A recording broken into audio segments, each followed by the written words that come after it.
truths to be self-evident, that all men are created equal, that they are endowed by their Creator with certain unalienable rights, that among these are life, liberty, and the pursuit of happiness.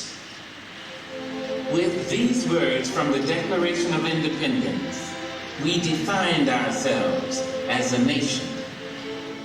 These few words embody the American dream. Without that dream, we would not be Americans. In 1787, after a bitter and bloody war against British rule, the 13 American states, which had united to win independence, sent representatives to a constitutional convention, charged with creating a document that would implement the principles of democracy for which they had fought so long and risked so much. Gentlemen, many issues have been resolved here and some have been set aside. Yet can we not agree that these constitutional liberties must extend to those Americans purchased and raised as slaves? I assure you, Mr. Chairman, if this convention fails to insert some security to the southern states against an emancipation of slaves, we can never receive the plan. My good countrymen, the warmest friends this Constitution has do not contend that it is free from imperfections. But there is a constitutional door open for change. I think the people can decide on the alterations and amendments, which time may prove necessary. General Washington, sir. Mr. Franklin. Fellow delegates, I cannot help expressing a wish that every member of this convention who may still have objections to it would, with me, doubt a little of his own infallibility and put his name to this instrument. And so it was that we, the people, in an age ruled by monarchs and tyrants, established a government bound by the wishes and desires of the governed. That first generation of citizens soon chose George Washington as America's first president. We were going to be a land of opportunity in which the spirit of freedom would grow and expand with the American frontier.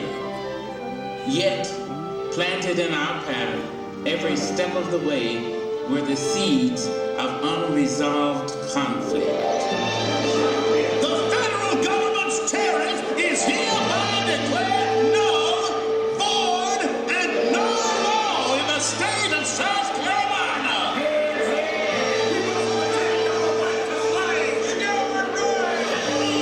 If we do not stop such intrusion, federal laws will one day extend to all trade in the South.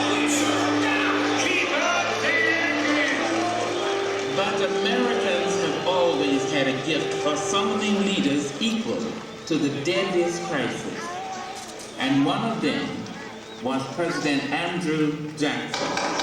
Brilliant, rough-hewn, courageous. There's nothing that I shudder at more than the idea of separation of this union. I tell you, if a single drop of blood be shed in defiance of the laws of the United States, I will hang the first man I can get my hands on to the first tree I can find. In the end, though, the conflict would not be averted by words, by threats, by compromise, or by laws, though many good men and women struggled to settle it in those ways. One of them was a humble, plain-spoken citizen, a self-taught lawyer named Abraham Lincoln. I tell you, that this doctrine of Lincoln's, declaring that all men are made equal by the Declaration of Independence and by divine providence, is a monstrous heresy. He's a know-nothing. My fellow citizens, I believe this government cannot endure permanently half slave and half free. A house divided against itself cannot stand. That's what you think, young drink of water. Yes, my friend, that's what I think.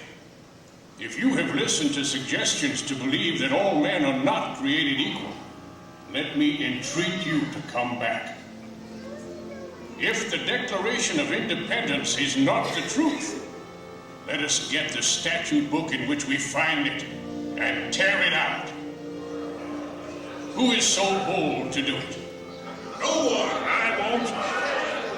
If it is not true, let us tear it out. Let us stick to it then. Let us stand firmly by it. Abraham Lincoln lost that election in 1858, but in losing, he won. For the people did not forget this impassioned man from the prairie who could not bring himself to violate the essential justice of the American dream. 2 years later, they sent him to the White House. By then, the time for reasonable words had passed. I know there is a God, and that he hates injustice and slavery. I see the storm coming.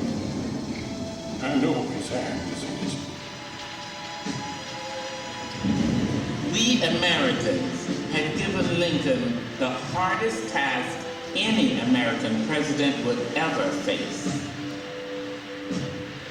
When our nation was formed, we had slaves among us. Yet that does not destroy the principle that is the charter of our liberties. Now is the time for decision, for firm, persistent, resolute action. I shall act as I deem best calculated to make America a union of hearts and hands, as well as states. I wish to do justice to all.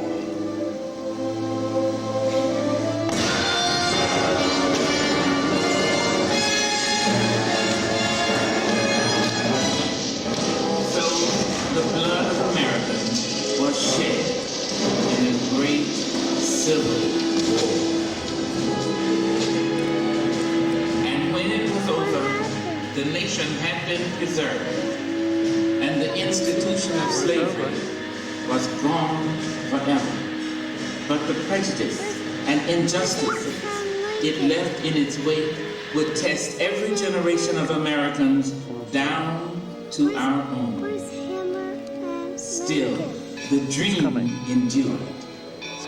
As the frontiers of America pushed on to the Pacific Ocean and beyond, as waves of immigrants swelled our population, new voices would rise to insist again and again that we, the people, must mean all the people. Freedom is a land without boundaries. The work of America will never be done. Each new generation will be asked to discover the part it must play. And each new generation will leave unfinished tasks for the generations that follow.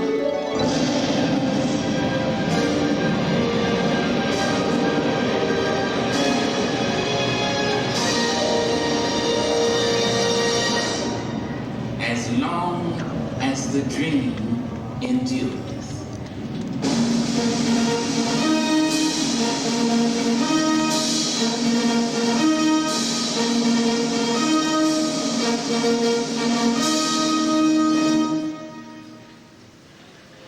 In this Hall of Presidents, we look upon a mirror of ourselves.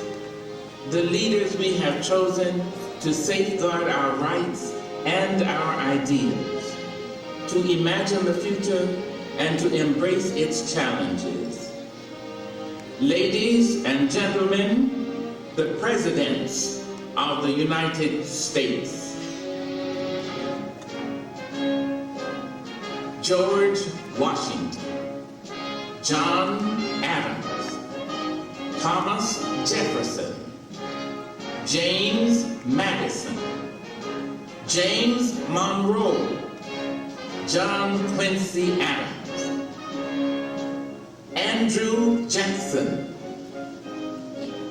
Martin Van Buren, William Henry Harrison, John Tyler, James K. Polk, Zachary Taylor, Millard Fillmore, Franklin Pierce, James Buchanan, Abraham Lincoln, Andrew Johnson, Ulysses S. Grant, Rutherford B. Hayes, James A. Garfield, Chester A. Arthur, Grover Cleveland, Benjamin Harrison, William McKinley, Theodore Roosevelt, William Howard Taft, Woodrow Wilson, Warren G. Harding, Calvin Coolidge, Herbert Hoover, Franklin D. Roosevelt, Harry S. Truman, Dwight D. Eisenhower, John F. Kennedy, Lyndon B. Johnson, Richard M. Nixon, Gerald R. Ford, Jimmy Carter, Ronald Reagan, George Bush, and the current President of the United States, Bill Clinton.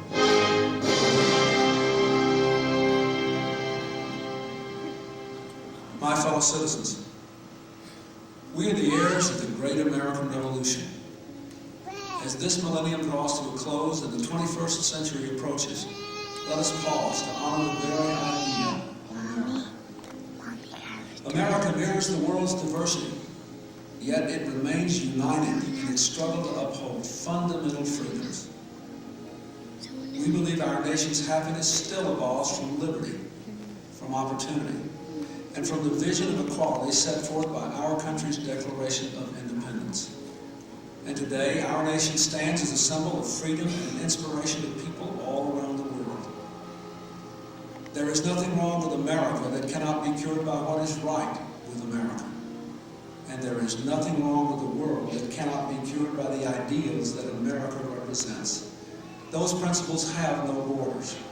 And we look forward to a day when those principles, extended beyond our borders, will have circled the globe. The quest for democracy must continue until all the people of the world enjoy the freedom we must always fight to preserve. The spirit of America is as bright and hopeful today as it was in July of 1776. And we are ready to carry our great national experiment forward into the next millennium. If the experience of these extraordinary men adds up to any one thing, it is this.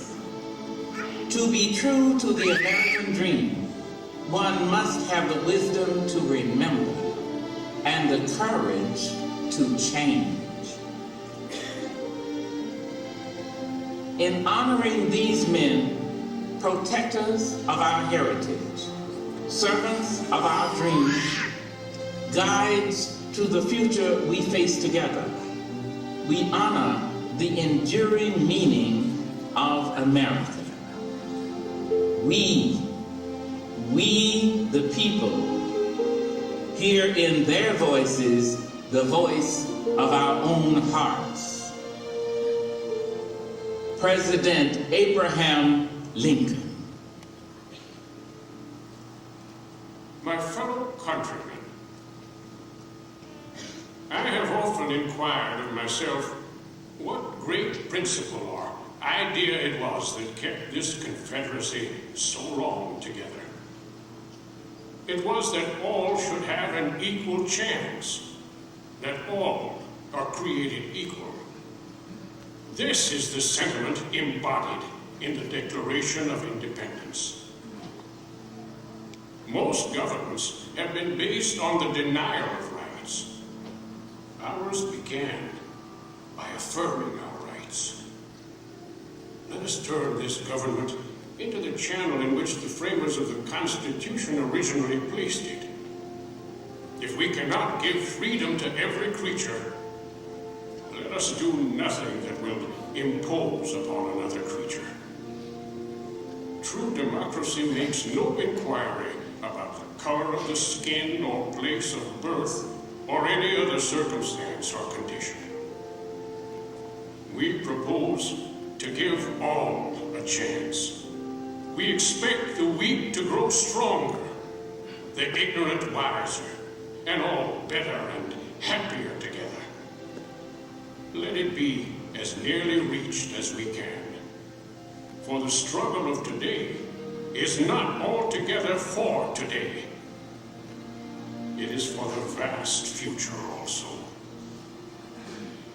So may our children and our children's children, for 1,000 generations, rejoice under those glorious institutions bequeathed us by Washington, and continue to enjoy the benefits conferred upon us by a united country.